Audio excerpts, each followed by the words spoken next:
You know that feeling when you've been running on coffee and pure willpower for so long that your body starts to forget what real sleep feels like. That was exactly where Alex found himself that Tuesday evening, staring at his reflection in the bathroom mirror of his small downtown apartment.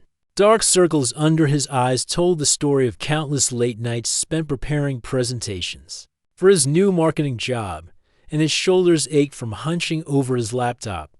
The past week had been absolutely crazy. Between learning the ropes at his new company and helping his sister pack up her entire life to move across the city, Alex barely had time to breathe, let alone get a decent night's rest. His phone showed dozens of unread messages, most of them work-related, but one stood out from the crowd. It was from his old college friend Riley, someone he hadn't talked to in months. "Hey, my flight got canceled and I'm stuck at the airport. Any chance I could crash at your place tonight? I promise. I'll be super quiet and out of your hair first thing in the morning." Alex rubbed his tired eyes and smiled despite his exhaustion. Riley had always been the spontaneous type, the kind of person who would show up with wild stories about missed connections and last-minute adventures. They'd been close during their university days, spending countless hours in the library together during finals week and sharing way too many late-night pizza runs after graduation. Life had pulled them in different directions, but they managed to keep in touch through social media and the occasional text message. Without thinking too hard about it, Alex typed back a quick response. "Of course, I'll leave the door unlocked. Help yourself to whatever's in the fridge." He looked around his apartment with fresh eyes, suddenly seeing it through the perspective of someone who hadn't been there before. The place wasn't messy exactly, but it definitely had that lived-in bachelor look. A few dishes sat in the sink, and his work papers were scattered across the small dining table. Nothing too embarrassing, though, and Riley had seen worse during their dorm room days. Alex spent the next hour doing a quick cleanup, mostly just shoving things into closets and making sure there were clean towels in the bathroom. He pulled out his extra blankets from the hall closet, the soft blue ones his mom had gotten him as a housewarming gift, and arranged them neatly on the couch. The apartment felt different with the anticipation of having company, more alive somehow. Around 11 at night, he heard a gentle knock on the door. Riley stood there looking tired but grateful, carrying just a small backpack and wearing the same easy smile Alex remembered from college. They hugged briefly, the kind of comfortable embrace between old friends who hadn't seen each other in too long. "You're a lifesaver," Riley said, stepping into the apartment and looking around appreciatively. "This place is really nice." "Very grown-up of you," Alex laughed, feeling some of his exhaustion lift at the familiar sound of his friend's voice. "Want some food? I've got leftover Chinese takeout, or I could make some sandwiches." They ended up sitting on the couch, sharing containers of fried rice and catching up on everything that had happened since they'd last talked. Riley's job in Portland sounded interesting, working for a non-profit that helped local businesses become more environmentally friendly. The conversation flowed easily, jumping from work stories to mutual friends to funny memories from their college days. "Remember that time Professor Johnson made us present our marketing project to that panel of actual business owners?" Riley said, laughing so hard that rice nearly came out of their nose. "You were so nervous you forgot your own name when you introduced yourself." "Hey, I recovered pretty well, though," Alex protested, grinning at the memory. "And we got an A on that project, so clearly my temporary amnesia didn't hurt our grade." As the night wore on, Alex found himself genuinely enjoying the company, but his body kept reminding him how desperately he needed sleep. He kept catching himself mid-yawn, and his eyelids felt heavy despite the engaging conversation. Finally, around midnight, he couldn't ignore his exhaustion any longer. "I hate to be that guy," Alex said, stretching and gathering up the empty food containers, "but I've got this huge presentation tomorrow morning at 8. If I don't get at least 6 hours of sleep, I'm going to be completely useless." "No worries at all," Riley said, already reaching for the blankets Alex had set out earlier. "I really appreciate you letting me stay. I was not looking forward to spending the night in the airport." Alex showed Riley where everything was: the bathroom, extra towels. The kitchen if they needed water during the night. His friend seemed perfectly comfortable with the couch arrangement, fluffing the pillows and testing out the softness of the cushions. "This is actually really comfortable," Riley said, bouncing slightly on the couch. "Much better than those awful airport chairs." After brushing his teeth and changing into his pajamas, Alex felt that wonderful sensation of finally being able to let his guard down. His bed had never looked more inviting, with its familiar sheets and the perfect arrangement of pillows he'd spent years perfecting. He could hear Riley moving around quietly in the living room, probably getting settled for the night. As Alex slipped under his covers, he felt genuinely good about helping out an old friend. It reminded him of the way they used to look out for each other in college, always ready to share notes, food, or a place to crash when someone was having a tough time. Those kinds of friendships were rare, and he was glad they managed to maintain theirs despite the distance and time apart. The familiar comfort of his own bed embraced him as he closed his eyes, finally ready for the deep, restful sleep his body had been craving all week. For the first time in days, Alex felt completely relaxed, knowing he'd done something kind for a friend and looking forward to waking up refreshed and ready to tackle his important presentation. Little did he know that his peaceful night's sleep was about to take an unexpected turn that would leave him questioning everything he thought he knew about boundaries, friendship, and asking for what you need. Alex had been dreaming about something pleasant when his brain registered that something wasn't right. At first, it felt like that weird moment when you're half asleep and think you hear your alarm going off, but then you realize it's just the neighbor's dog barking. But this was different. This was real. The mattress beneath him shifted slightly, just enough to pull him from the edge of sleep back into consciousness. His eyes snapped open, staring at the dark ceiling of his bedroom, his heart suddenly beating faster as his mind tried to process what was happening. The digital clock on his nightstand glowed a harsh blue, showing to 47 a.m. in bold numbers that seemed to mock him. Then he felt it again, the unmistakable sensation of someone else sliding under his covers. The cool air from the hallway brushed against his back as the blankets lifted, and then settled again as another body joined him in the bed. He'd been so looking forward to having all to himself. "I'm really sorry," came Riley's whispered voice through the darkness, so quiet that Alex almost wondered if he'd imagined it. "I couldn't sleep out there. That streetlight outside your window keeps shining right through the blinds, and every time a car drives by, the shadows move across the wall." Alex lay completely frozen, his body rigid as a board, staring up at the ceiling and trying to process what was happening. This definitely wasn't part of the plan when he offered his couch to his old college friend. His mind raced through a dozen different thoughts all at once. Was this normal? Should he say something? What exactly was the right response to a situation like this? Riley seemed to settle in beside him, and Alex could hear breathing slowly becoming more regular, as if his friend was already drifting back toward sleep. Meanwhile, Alex felt like his heart was going to beat right out of his chest. He'd always been terrible at confrontation, especially with people he cared about, and this situation felt like navigating through a minefield in the dark. The thing was, Riley had always been a pretty touchy person back in college. Not in a weird way, but definitely someone who was comfortable with casual physical contact.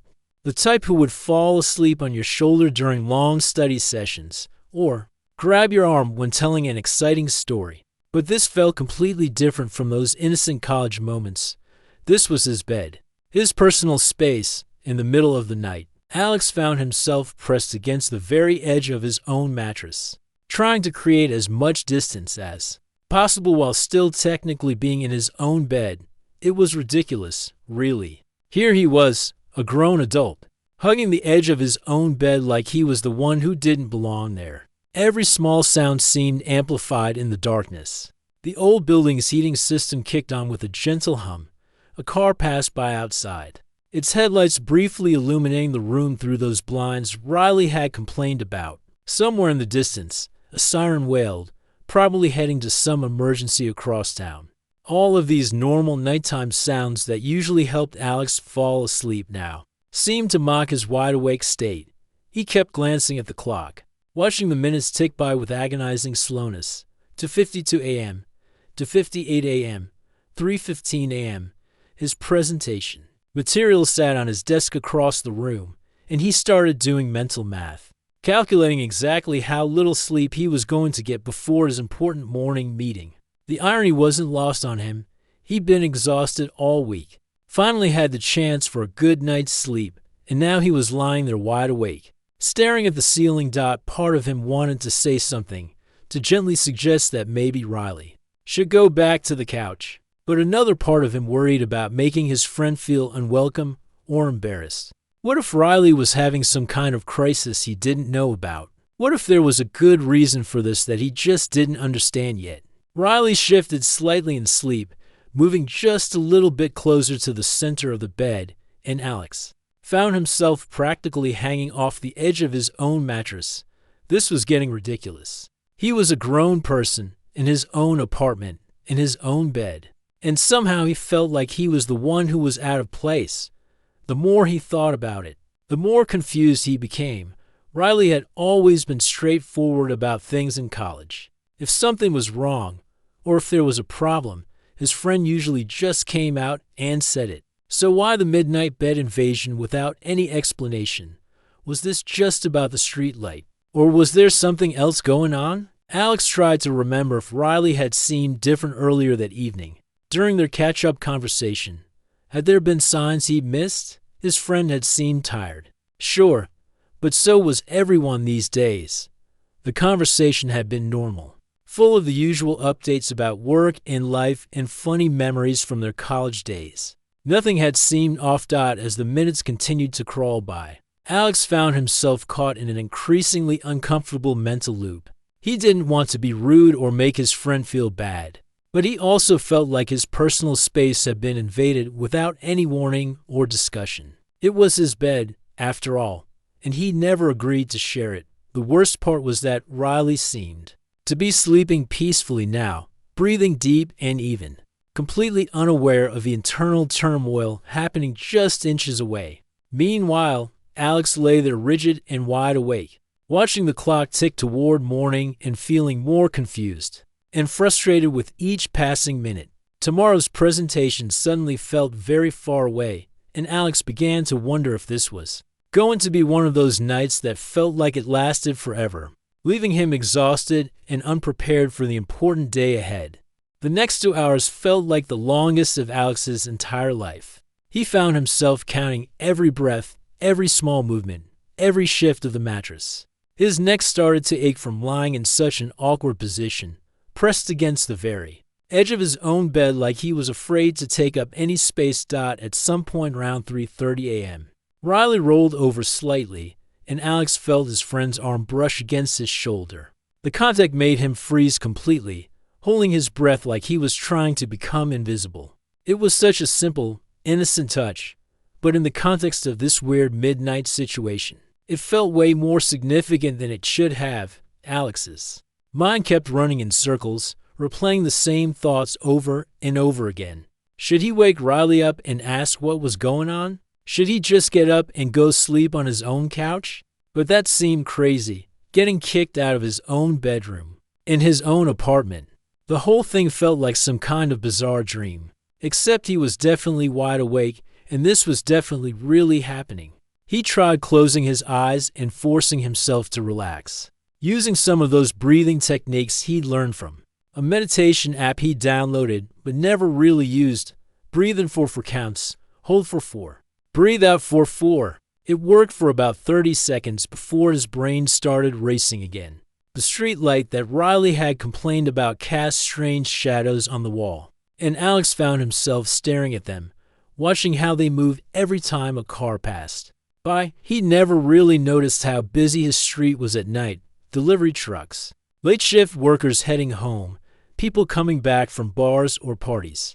The city never really slept, and tonight that fact was keeping him very much awake. Around 4 a.m., just when Alex thought he might actually be starting to drift off despite everything, Riley stirred again. This time, though, instead of just shifting positions, his friend seemed to wake up properly. Alex? The whisper was so quiet it was barely audible. "Are you awake?" Alex's first instinct was to pretend he was sleeping, but something in Riley's voice made him change his mind. There was a tone there he'd never heard before, something that sounded almost scared. "Yeah," he whispered back, his voice coming out rougher than he expected. "I'm awake." There was a long pause, and Alex could feel the tension in the air like a physical thing. Finally, Riley spoke again, the words coming out in a rush like they'd been building up pressure for hours. "I'm really sorry about this. I know this is super weird, and I should have asked first, but I've been having trouble sleeping alone lately." Riley's voice cracked slightly on the last few words, and Alex felt his irritation start to shift into something else entirely. In the darkness, Riley began to open up about things Alex had no idea were happening. The breakup that had happened 3 months ago, after a relationship that had lasted almost 4 years. How the apartment in Portland suddenly felt too big and too quiet. The way anxiety would creep in during the quiet hours, between midnight and dawn, making every shadow seem threatening and every small noise sound like danger. "I know this sounds ridiculous," Riley continued, the words tumbling out like a dam had burst. "But I've been staying with different friends for weeks now, just so I don't have to be alone at night. I tell everyone my heater is broken, or my neighbors are too loud, or whatever excuse sounds reasonable. I was too embarrassed to tell you the real reason." Alex listened, his irritation melting away as he heard the genuine distress in his friend's voice. This wasn't about crossing boundaries or being inconsiderate. This was about someone who was genuinely struggling and didn't know how to ask for help. "The couch was fine, really," Riley went on, "but then I started hearing all these sounds, and the shadows from that streetlight kept moving, and it felt like the walls were closing in. I started having one of those panic attacks where you can't breathe properly, and I didn't know what else to do." Alex had never heard Riley talk about anxiety before. Back in college, his friend had always seemed so confident and put together, the type of person who could handle anything life threw at them. It was strange and sad to realize how much he didn't know about what Riley had been going through.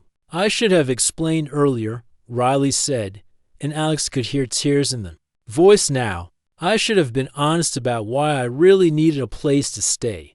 But it's so embarrassing. You know, being a grown adult who's afraid to sleep alone."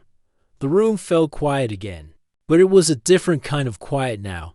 Not the tense, uncomfortable silence from earlier, but something softer, more understanding. Alex felt his perspective on the whole situation shifting completely. He thought about all the times in college when they'd helped each other through difficult moments. Riley had been there when Alex's grandfather died during finals week, sitting with him in the hospital waiting room and making sure he didn't fall behind in his classes. Riley had helped him practice job interviews, celebrated his small victories, and listened to him complain about impossible professors. Now his friend was going through something difficult, and instead of being understanding, Alex had spent the last 2 hours feeling annoyed about his personal space. The guilt hit him like a wave, but underneath it was something else, a genuine desire to help someone he cared about. Even if the situation felt weird and uncomfortable, "You don't have to apologize," Alex said finally, his voice gentle in the darkness. "I just wish you'd told me what was going on. We could have figured something out." The digital clock now showed 4:23 a.m., and Alex knew there was no point in trying to get back to sleep before his alarm went off, but somehow that didn't seem as important as it had an hour ago. When Alex's alarm started buzzing at 6:30 a.m., it felt like he'd just closed his eyes 5 minutes ago. The harsh sound cut through the early morning quiet, and he reached over to hit the snooze button with a groan that came from somewhere deep in his chest. His whole body ached from spending the night tensed up and lying in weird positions, trying to give Riley space while still staying in his own bed. Riley was already sitting up on the edge of the bed, head buried in both hands like someone trying to hide from the world, even in the dim morning light filtering through those troublesome blinds. Alex could see his friend's shoulders shaking slightly. "I can't believe I did that," Riley said without looking up, voice muffled by hands pressed Against face, I'm completely mortified. That's not who I am, Alex. I don't just climb into people's beds without asking. I don't know what got into me last night. Alex sat up slowly, rubbing his eyes and trying to shake off the fog of exhaustion that seemed to have settled into his bones. His presentation was in less than 2 hours, and he felt like he'd been hit by a truck. But looking at Riley, hunched over and clearly beating themselves up about the whole situation, Alex realized that his tiredness was nothing compared to what his friend was going through. "Hey," he said softly, reaching out like he was going to put a hand on Riley's shoulder, then stopping himself. After last night, he wasn't sure what kind of physical contact was appropriate. "It's okay. We're okay." Riley finally looked up, and Alex was shocked by what he saw. His friend's eyes were red and puffy, with dark circles that made Alex's own tiredness look like nothing. Riley looked like someone who hadn't really slept properly in weeks. "Not just one difficult night. Double quotes. No, it's not okay," Riley said, voice cracking with emotion. "I violated your space. I made you uncomfortable in your own home. That's not what friends do to each other." They sat there for a moment in awkward silence, both of them unsure how to navigate this new territory their friendship had wandered into. Alex could hear the familiar sounds of his building waking up. Someone upstairs starting their shower, a door closing somewhere down the hall, the distant hum of morning traffic beginning to build outside. "I need to get ready for work," Alex said finally, not because he was trying to end the conversation, but because the reality of his presentation was starting to crash down on him. "But we should talk about this properly, not just pretend it didn't happen." Riley nodded quickly, standing up and smoothing down rumpled clothes. "Of course, you have important stuff to do.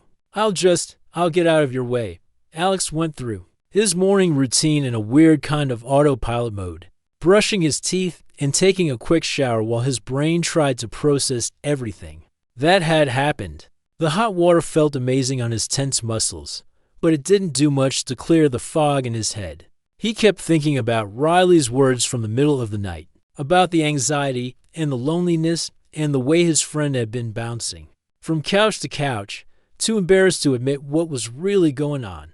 When he came out of the bathroom, Riley was sitting at his small kitchen table with 2 cups of coffee already made, looking like someone preparing for the most difficult conversation of their life. "I made coffee," Riley said, gesturing to the steaming mug across from the empty chair.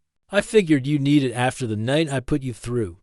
Alex sat down gratefully, wrapping his hands around the warm ceramic and inhaling the rich smell. Riley had always been good at making coffee, even back in their college days when they were working with a tiny dorm room coffee maker and whatever cheap beans they could afford. "I've been thinking," Riley began, staring down into the dark liquid, instead of meeting Alex's eyes, "about last night and about everything I told you. I think I owe you a real explanation, not just the panic-induced word vomit that came out at 4 in the morning. Alex took a sip of his coffee and waited, sensing that Riley needed to get this out without interruption. "The breakup wasn't just a normal breakup," Riley continued, words coming out slowly and carefully, like each one was being weighed before being spoken. It was pretty bad. We'd been living together for 3 years, and I found out about some things that made me question everything I thought I knew about the relationship." Riley's hands were shaking slightly as they lifted the coffee mug, and Alex felt a pang of sympathy for his friend. Whatever had happened, it was clearly still very fresh and painful. "I had to move out really quickly, and I ended up in this new apartment that's too big and too quiet, and every night feels like it lasts forever. The anxiety started small, just trouble falling asleep, but it's gotten worse and worse. Some nights I'll lie there until sunrise, convinced that every sound is someone trying to break in, or that something terrible is about to happen." Alex found himself leaning forward, really listening, seeing his friend in a completely different light than he had just 12 hours ago. "I've been too proud to admit that I need help," Riley said, finally meeting Alex's eyes. "So instead, I've been making up excuses to stay with different friends, telling everyone that my apartment has problems when really the problem is me. I can't handle being alone with my own thoughts. The kitchen fell quiet except for the gentle hum of Alex's old refrigerator and the distant sounds of the city waking up outside. Alex looked at his friend, really looked, and saw someone who was struggling in ways he'd never imagined. His phone buzzed with a reminder about his presentation. But for the first time since he'd started his new job, work didn't feel like the most important thing on his mind. Alex's presentation that morning went surprisingly well, considering he'd gotten maybe 2 hours of actual sleep. Something about the emotional intensity of his conversation with Riley had sharpened his focus in an unexpected way. He found himself speaking more passionately about the marketing campaign than he planned, and his boss even complimented him afterward on his authentic energy. If only she knew where that energy was really coming from. But all through the meeting, even as he was clicking through slides and answering questions from the client, part of his mind kept drifting back to his apartment and the friend he'd left, sitting at his kitchen table looking lost and embarrassed when Alex got home around noon. He half expected to find the apartment empty, maybe with a polite thank you note left on the counter. Instead, he found Riley sitting on the couch with a packed bag beside them, but still there, still waiting. "How did it go?" Riley asked immediately, looking genuinely concerned despite everything else that was happening. "Really well, actually," Alex said, loosening his tie and sitting down in the chair across from the couch. "But I've been thinking about our conversation all morning." Riley's face fell slightly. "Look, I already called about flights back to Portland. There's one at 4 this afternoon. I think it's better if I just go home and deal with my stuff instead of dragging you into my mess." "That's exactly what I was afraid you'd say," Alex replied, leaning forward in his chair. "Running away isn't going to fix anything, Riley, and honestly, I don't think our friendship should end because of one awkward night." They looked at each other for a long moment, and Alex could see the conflict playing out on Riley's face. The desire to flee warring with the need to face what had happened. "I violated your boundaries," Riley said quietly. "I made assumptions about what was okay without asking you first. That's not the kind of person I want to be." Alex nodded slowly. "You're right, you did. And I'm not going to pretend that didn't make me uncomfortable, because it did. But I also understand now that you were in crisis mode, and people don't always make the best decisions when they're scared and exhausted." Riley's eyes filled with tears, but they didn't look away this time. "Here's what I think we should do," Alex continued, his voice gentle but firm. "First, you're going to cancel that flight. Second, we're going to have an honest conversation about boundaries and what it means to ask for help instead of just taking it. And third, you're going to let me help you figure out some real solutions for what you're going through." "I can't ask you to do that," Riley protested. "You have your own life, your new job, your own problems." "You're not asking," Alex said with a small smile. "I'm offering. That's what friends do. They offer help when someone they care about is struggling." Over the next hour, they had the kind of conversation that changes a friendship forever. They talked about consent, even between close friends, and how important it is to ask before assuming.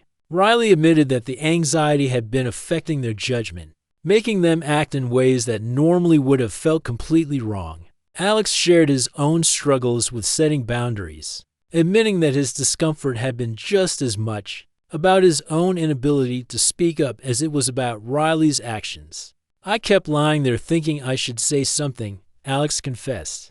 "But I was so worried about hurting your feelings that I just stayed quiet and felt resentful instead. That's not fair to either of us." They established some ground rules for future visits: communication first, always. No assumptions about what's okay without explicitly asking. Honesty about needs and problems instead of making up cover stories. Riley agreed to look into counseling for the anxiety, and Alex offered to help research therapists and maybe even go to the first appointment for moral support if needed. "I have one more confession," Riley said as they were finishing their conversation. "This wasn't the first time I've done something like this. I climbed into my friend Jordan's bed 2 weeks ago when I was staying there, and they were too polite to say anything, but I could tell it made them uncomfortable too." Alex felt a mix of sadness and relief, sadness that Riley had been struggling with this pattern, but relief that he wasn't the only one who'd been put in this position. That's exactly why we need to figure out better ways for you to ask for what you need, Alex said. There's nothing wrong with needing comfort or companionship when you're dealing with anxiety, but there are ways to ask for that without making other people uncomfortable. Riley ended up staying to more nights, but this time on the couch with a proper explanation of what was going on, and Alex's clear understanding of the situation. They worked together to research anxiety management techniques and found a therapist in Portland who specialized in post-breakup trauma and sleep disorders. On Riley's last morning, they sat at the same kitchen table where they'd had their difficult conversation, but the atmosphere was completely different now. I keep thinking about how much easier this all would have been if I'd just been honest from the beginning, Riley said, stirring sugar into their coffee. If I'd just said, "Hey, I'm dealing with some anxiety and I'm scared to sleep alone. Would it be okay if I stayed close by?" Instead of just doing what I did, maybe, Alex agreed. But sometimes we have to go through the hard way to learn the lessons we need to learn. I learned some things about myself too, like how I need to get better at speaking up when something makes me uncomfortable. 6 months later, Alex received a text message that made him smile. It was a photo of Riley sitting in what looked like a therapist's office, giving a thumbs up to the camera. The message read, 3 months of therapy down, and I slept in my own bed alone last night without a panic attack. Thank you for caring enough to have the hard conversation, instead of just letting me run away. Their friendship had not only survived the awkward night and difficult morning, but had actually grown stronger because of it. They'd learned to be more honest with each other, more direct about their needs, and more willing to have uncomfortable conversations when necessary. Alex realized that sometimes the most important moments in a friendship happen when things go wrong, not when everything is easy and comfortable. It's in those difficult conversations that you discover whether you really care about each other enough to work through the messy, complicated parts of being human. Looking back, he wouldn't change what happened that night because it led to a deeper, more authentic friendship built on honesty, clear communication, and genuine care for each other's well-being.